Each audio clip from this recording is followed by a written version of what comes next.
Number 2 है और कल हमने टॉपिक स्टार्ट किया था नर्वस कोऑर्डिनेशन इन एनिमल्स। और हमने पढ़ा था कि एनिमल्स में जो नर्वस कोऑर्डिनेशन होती है it is carried out by nervous system. और नर्वस सिस्टम जो होता है इसके 3 पार्ट्स होते हैं। रिसेप्टर होता है, फिर उसके बाद इसका जो सेकंड पार्ट है न्यूरॉन्स हैं, और जो थर्ड पार्ट है वो इफेक्टर है। रिसेप्टर के बारे में हमने पढ़ा था। रिसेप्टर का काम होता है जो एक्सटर्नल एनवायरनमेंट में या इंटरनल एनवायरनमेंट में जो स्टिमुलस जनरेट होता है उसको डिटेक्ट करना। नेक्स्ट आज हम सेकंड पार्ट जो है वो पढ़ेंगे नर्वस सिस्टम का, जिसका नाम है जी न्यूरॉन्स। अच्छा, न्यूरॉन्स में बेटा जितना मैं यहाँ पे आप लोगों को करवाऊँगा सिर्फ आप लोगों ने उतना ही जो है वो करना है जी। न्यूरॉन्स का टॉपिक बेटा आज हमने स्टार्ट करना है। न्यूरॉन्स जो हैं, न्यूरॉन्स के बारे में बेटा याद रखिएगा कि जो हमारा नर्वस सिस्टम है वो न्यूरॉन्स से मिलकर जो है वो बना होता है। और नर्वस सिस्टम ना सिर्फ न्यूरॉन से बनता है बल्कि नर्वस सिस्टम जो भी फंक्शन परफॉर्म करता है वो भी न्यूरॉन्स ही की मदद से करता है। जिस तरह सेल हमारी बॉडी का स्ट्रक्चर बनाता है और हमारी बॉडी में फंक्शन परफॉर्म करता है, बिल्कुल उसी तरह न्यूरॉन हमारी बॉडी हमारे नर्वस सिस्टम का स्ट्रक्चर बनाते हैं और हमारे नर्वस सिस्टम में फंक्शन परफॉर्म करते हैं। तो यहाँ पर हम न्यूरॉन्स को अगर डिफाइन करना चाहें तो न्यूरॉन को हम किस तरीके से बेटा डिफाइन करेंगे कि न्यूरॉन जो है, न्यूरॉन क्या है? Neuron is the structural neuron is the structural and functional unit of nervous system. कि न्यूरॉन जो है बेटा ये हमारे नर्वस सिस्टम का स्ट्रक्चर भी बनाता है। न्यूरॉन जो है बेटा ये हमारे नर्वस सिस्टम का जो है वो स्ट्रक्चर भी बनाता है और हमारे नर्वस सिस्टम के अंदर फंक्शन भी जो है वो परफॉर्म करता है। हमारे नर्वस सिस्टम जो है उसमें फंक्शन भी परफॉर्म करता है। लेकिन बेटा एक और चीज़ याद रखनी है, जब हम नर्वस सिस्टम का स्ट्रक्चर माइक्रोस्कोप में स्टडी करते हैं तो हमें पता चलता है कि न्यूरॉन के अलावा जो है, in addition to neuron, neuron के अलावा जो है एनदर सेल्स, न्यूरॉन सेल के अलावा नर्वस सिस्टम में एक और ख़ास किस्म का सेल जो है वो मौजूद होता है बेटा, उसको कहते हैं हम neuroglial cell. Neuroglial cell. In addition of neuron another cell, neuroglial cell also makes half portion of nervous system. कि नर्वस सिस्टम को जब हम स्टडी करते हैं तो नर्वस सिस्टम में हमें न्यूरॉन के अलावा जो है, हमें न्यूरॉन के अलावा जो है नर्वस सिस्टम में हमें न्यूरोग्लायल सेल्स भी जो हैं वो मिलते हैं। और ये न्यूरोग्लायल सेल तकरीबन 50% हमारा नर्वस सिस्टम जो है वो बनाते हैं। तो फिर सवाल ये है कि जब नर्वस सिस्टम के अंदर 50% जो हैं, 50% के करीब जो है वो न्यूरोग्लायल सेल्स मौजूद हैं, 50% के करीब न्यूरोग्लायल सेल्स मौजूद हैं, तो फिर सवाल है कि हम न्यूरॉन को ही स्ट्रक्चरल और फंक्शनल यूनिट जो है वो क्यों कहते हैं? न्यूरॉन को ही हम स्ट्रक्चरल और फंक्शनल यूनिट क्यों कहते हैं? क्योंकि देखें, न्यूरोग्लायल सेल, ठीक है कि नर्वस सिस्टम के अंदर न्यूरोग्लायल सेल्स जो हैं वो मौजूद होते हैं, लेकिन जो न्यूरोग्लायल सेल्स होते हैं इनका काम होता है नर्वस सिस्टम में, ये जो न्यूरॉन मौजूद है इनका काम होता है न्यूरॉन की प्रोटेक्शन करना। इनका काम होता है न्यूरॉन को नरिश करना, उसको फूड प्रोवाइड करना, उसको ऑक्सीजन प्रोवाइड करना।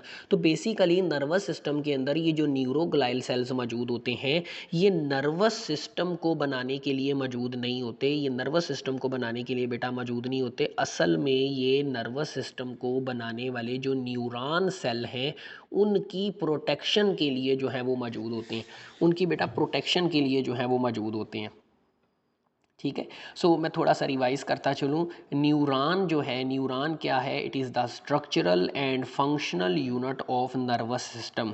हमारे नर्वस सिस्टम का स्ट्रक्चर और फंक्शन दोनों न्यूरॉन्स ही बनाते हैं और परफॉर्म करते हैं। अलबत्ता जब हम नर्वस सिस्टम को स्टडी करते हैं तो पता चलता है कि न्यूरॉन के अलावा दूसरे सेल्स भी, न्यूरोग्लायल सेल्स भी नर्वस सिस्टम का आधे से ज़्यादा हिस्सा बनाते हैं।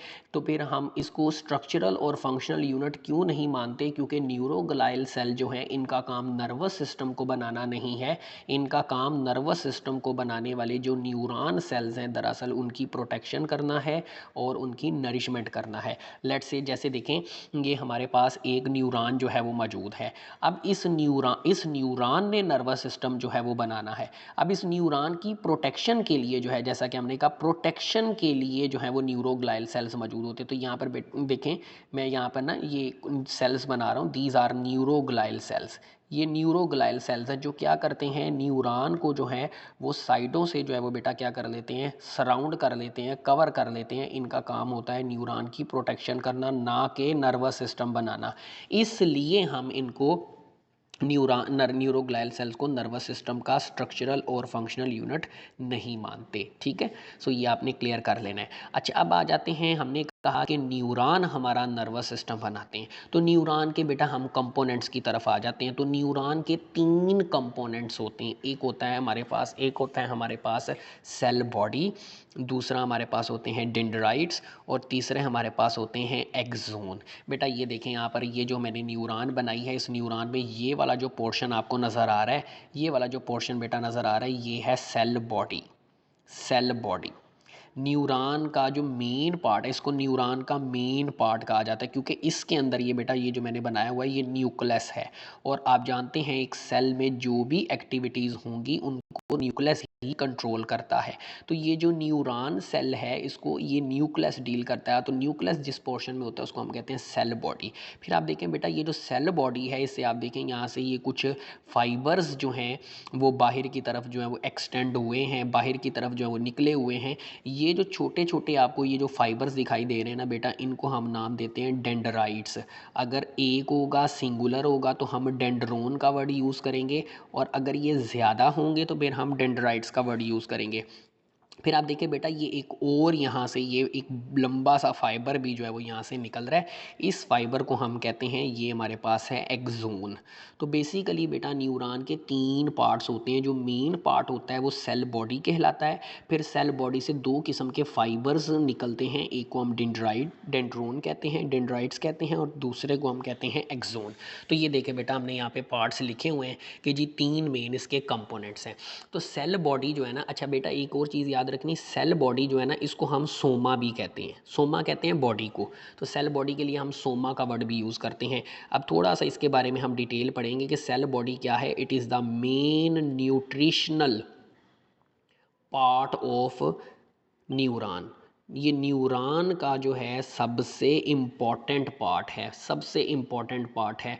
और जितने भी फंक्शंस हैं, लाइक न्यूरॉन की ग्रोथ कब होनी है, कब तक होनी है, कब उसकी ग्रोथ को रोक देना है, ये इस सेल बॉडी ने ही कंट्रोल करना होता है। या आप कह लें कि पूरी न्यूरॉन की जो मेंटेनेंस है, पूरी न्यूरॉन की जो मेंटेनेंस होती है वो सेल बॉडी के ही जो है वो ज़िम्मे होती है।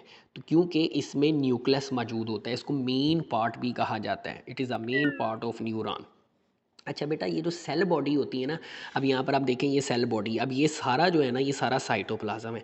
अब जब हम एक न्यूरॉन को माइक्रोस्कोप में देखते हैं ना, तो माइक्रोस्कोप के अंदर ना हमें कुछ इस किस्म के जो है वो स्ट्रक्चर्स भी नज़र आते हैं। कुछ दानेदार से बड़े से बिग साइज़ में हमें कुछ दानेदार ग्रैनुलर स्ट्रक्चर्स जो हैं वो दिखाई देते हैं। इनको बेटा हम कहते हैं नीसल ग्रैन्यूल्स। ये जो हमारे पास बेटा ये जो मैंने यहाँ मेंशन किया हुआ है नीसल ग्रैन्यूल्स।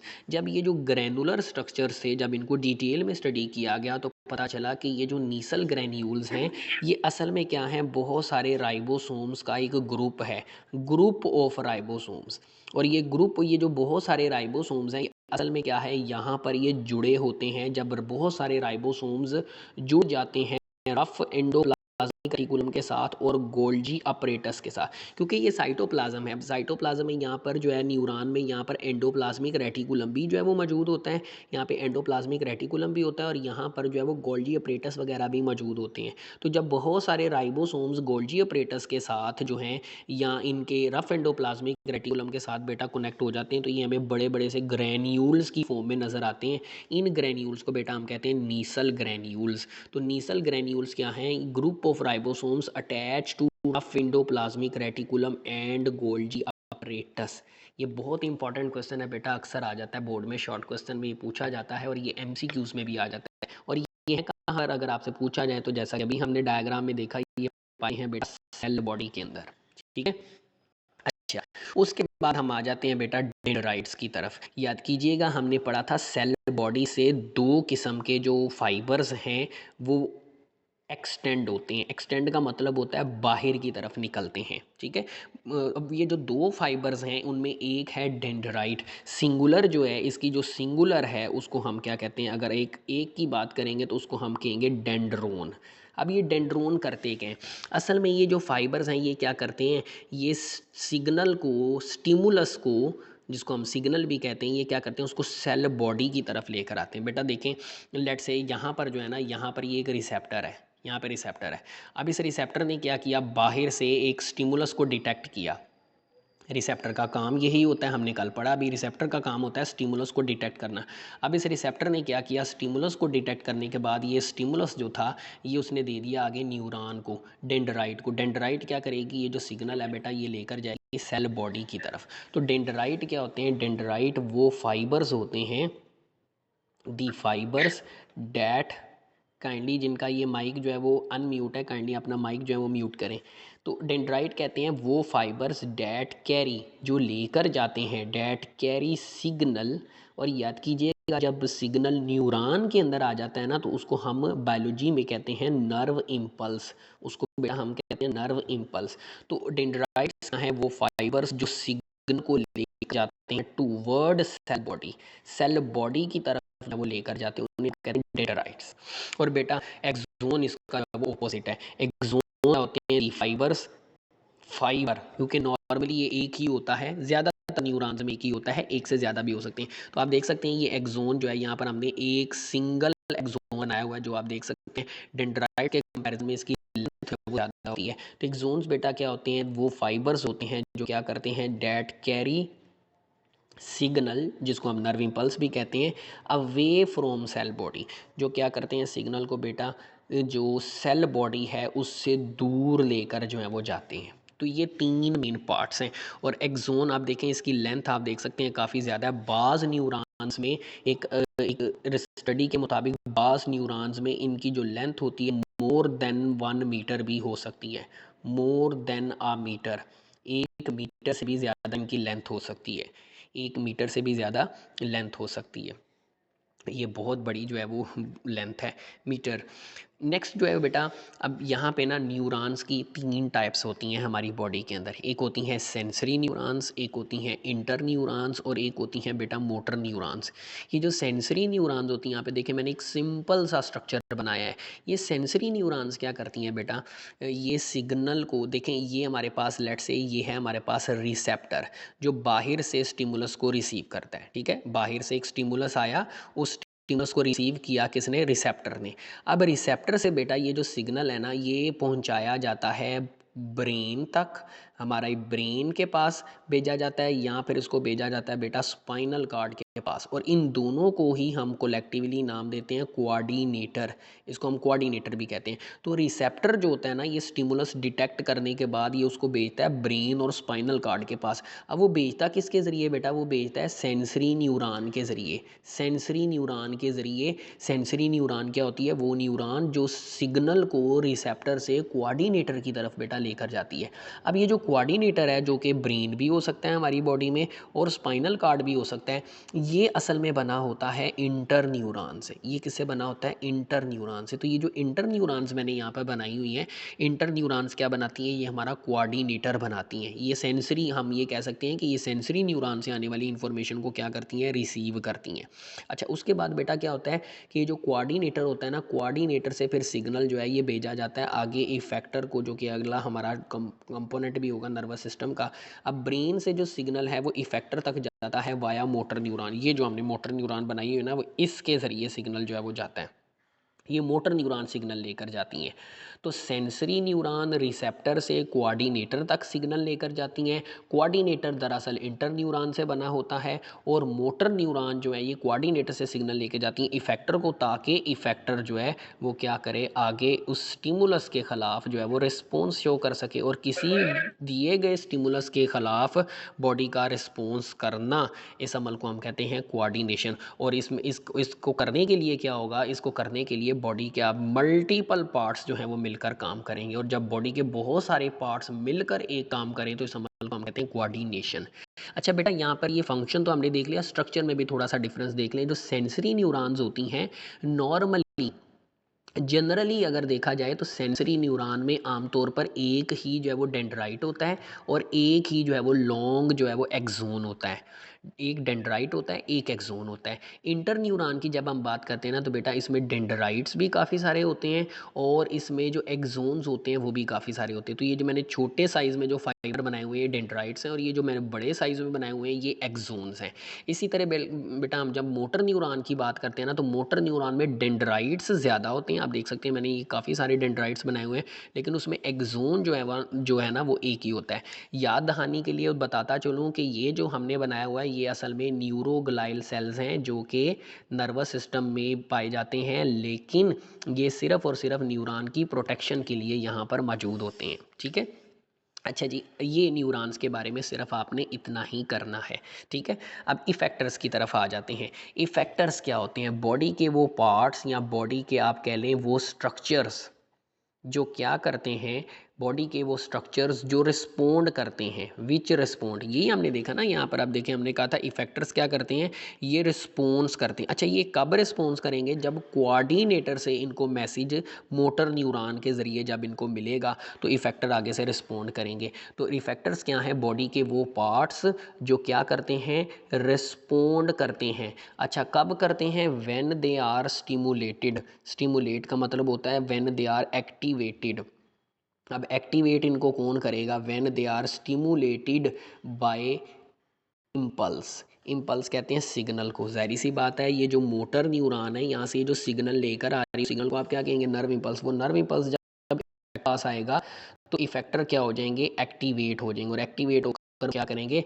रिस्पॉन्स शो करेंगे। सिग्नल आएगा किसके जरिए बेटा? सिग्नल आएगा मोटर न्यूरॉन के जरिए। वाया का मतलब होता है के जरिए, तो मोटर न्यूरॉन के जरिए जब nerve impulse in body parts तक आएगा जिनको आप इफेक्टर्स कह रहे हैं, तो ये आगे से क्या करेंगे? रिस्पोंड करेंगे।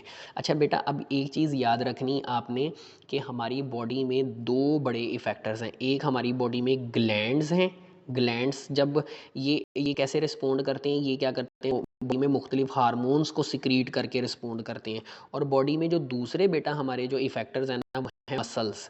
अब मसल्स रिस्पोंड कैसे करते हैं? ये कॉन्ट्रैक्ट और रिलैक्स होकर जो है वो रिस्पोंड करते हैं। ठीक है।